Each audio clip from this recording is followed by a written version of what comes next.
So ito na mga kababayan, ang pinakamainit na balita na nasagap natin ngayon sa loob ng Kalingap.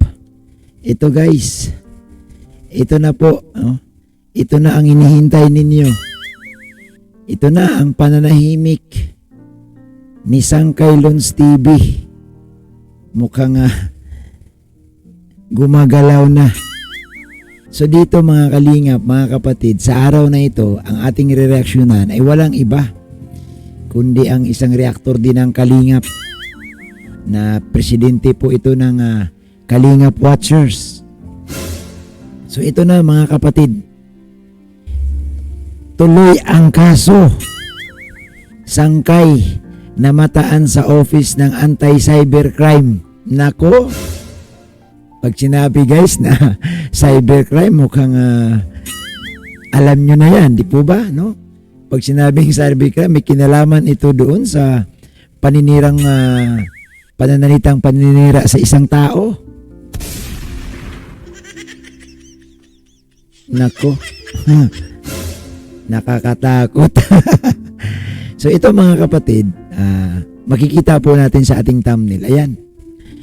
Si Sangkay namataan na pumunta pala guys sa opisina ng anti-cybercrime.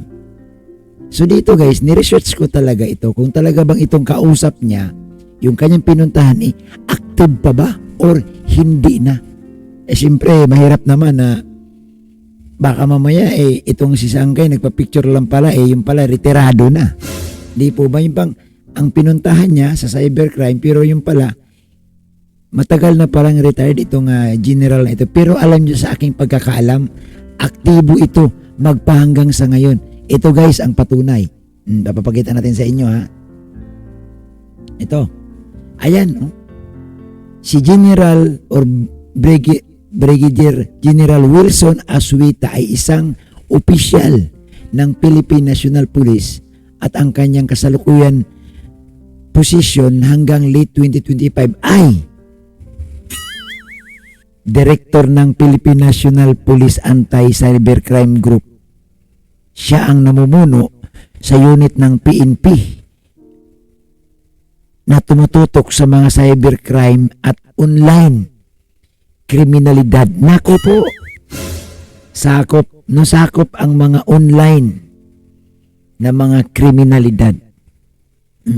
So dito guys, dito mga kapatid, mga kababayan, mga kalingap, inalam ko muna kasi baka mamaya naman di po ba, maninigurado ako kasi baka mamaya itong tao na ito hindi naman pala na aktibo or retirado na, di po ba? So ito inalam ko muna kung itong taong ito or itong official na ito guys aktibo, pero tama nga, magpahanggang sa kasalukuyan siya huy active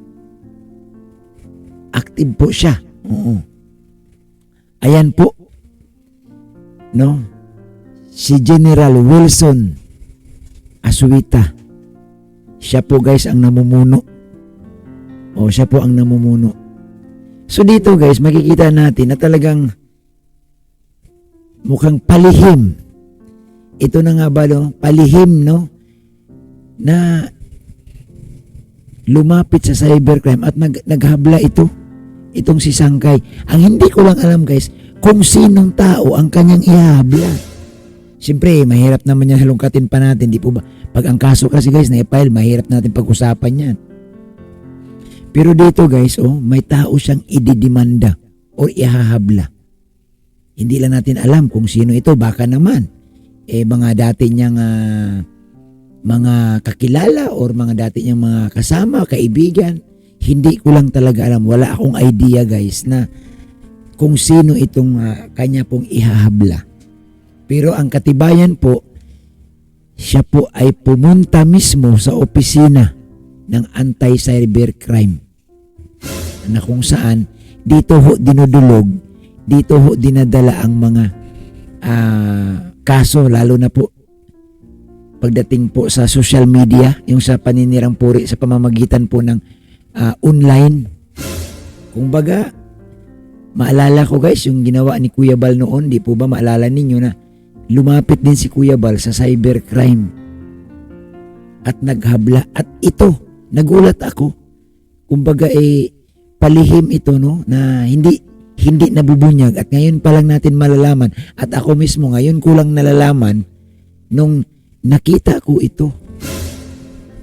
No, nakita ko ito na pumunta sa opisina. Mukhang seryoso, no? Seryoso to mga kalingap, mga kapatid. Seryoso siguro naman gusto lang siguro nga patunayan ni Sangkay na lahat tayo pwedeng dumulog sa opisina ng isang official kung gusto po natin or mayroon tayong irereklamo. Ito guys ang nakikita kong motibo, no, na ang pagpunta niya doon baka mayroon siyang ipa-file talagang kaso. Ayan po. So mapapansin nyo talaga dito, no, seryoso. Seryoso si Sangkay, no? O ayan po guys, talagang mukhang nakangiti na siya dyan, no? Siguro baka naman di natin alam guys, no? Baka maganda yung nangyari sa kanyang pagpunta, no? Mukhang naasikaso naman talaga siya siguro. At ang kainaman pa dito, official mismo, general. Di po ba ang alam natin guys sa mga opisina po, no, pag nag-file ka ng kaso, asikasuhin ka man, pero siyempre may mga tao si general para asikasuhin ka. Pero dito guys, mukhang si Sangkay mukhang may kakaibang may kakaibang tawag nito. May kakaiba siyang guts. Kasi nga mismong head or mismo na rin yung general na ang may hawak mo ng anti-crime napasok pa niya. Ang buong akala ko nga ang makakausap lang nito yung mga tao lang ni general, pero ito. Alam niyo po guys, sa totoo lang, mahirap pumunta, mahirap pumunta ka sa loob mismo kung wala kang kakilala or wala kang kamuwang-muwang, wala kang alam-alam pagdating po sa cybercrime. Kaso lang si Sangkay mukhang tahimik, no? Hindi mo alam, no, kung sino man itong kanyang ihahabla, kung sino man itong kanyang kakasuhan. Hindi alam kasi wala man siyang binabalita, no? Wala man siyang sinasabi sa kanyang mga social media upload. Ito lang talaga, no, ang kaibahan. Talagang pumunta na siya talaga doon at ipinakita na ito, no? At dito guys, makita mo sa picture na yan, mukhang seryosong-seryoso si Sangkay na mag-file talaga ng kaso. Alam niyo po, sa totoo lang, mahirap may kaso. Sa totoo lang, mahirap, matagal, no? Ako, mayroon akong experience kasi dati yung boss ko sa Maynila, may mga ganito, may mga kaso na kaming inatinan. Matagal yung bang, lalo na kung ibang probinsya pa ang pupuntahan. Naranasan ko guys, nung mag-file sa Baguio, yung sa Baguio kami pupunta, Iloilo. So siyempre, malayo, tapos matagal ulit ang hearing. Kumbaga, magpaluwal ka talaga ng pera dito. Kasi sa pamasahe mo na lang, sa pagkain, tapos yung abogado mo pa, gastos, no? Magastos po talaga. Kahit sabihin natin ang abogado mo, abogado ng gobyerno or lawyers, pero yung pamasahe mo na lang, balikan, mahirap. Sa totoo lang. So, ito guys, talagang tiyagaan, no? Tiyagaan talaga, kasi nga hindi naman basta-basta gayong kadali. Matagal din. Pero siyempre, kung karapatan naman talaga ng bawat isa, kung talagang gusto mong, sa tingin mo na gusto mong magkaso, nasa sayo yan, di po ba? Pero ang kaakibat ng sinasabi ko kasi sa pagkakaso guys, matagal, mahirap din. Matagal na pabalik-balik, hindi man yan isang pagkikita ninyo, ayos na, hindi matagal-tagal. Kaya medyo abala, abala. Tapos yung mental stress. Kasi mag-iisip ka no, mag-iisip ka pag nakasuhan ka. Mag-iisip ka kung ano ba ang mangyari. Kaya nga yung iba, Sa totoo lang, yung iba nakikipag-ariglo kasi nga kung patagalin mo pa, nakailang ulit, sa gastos pa lang, mukhang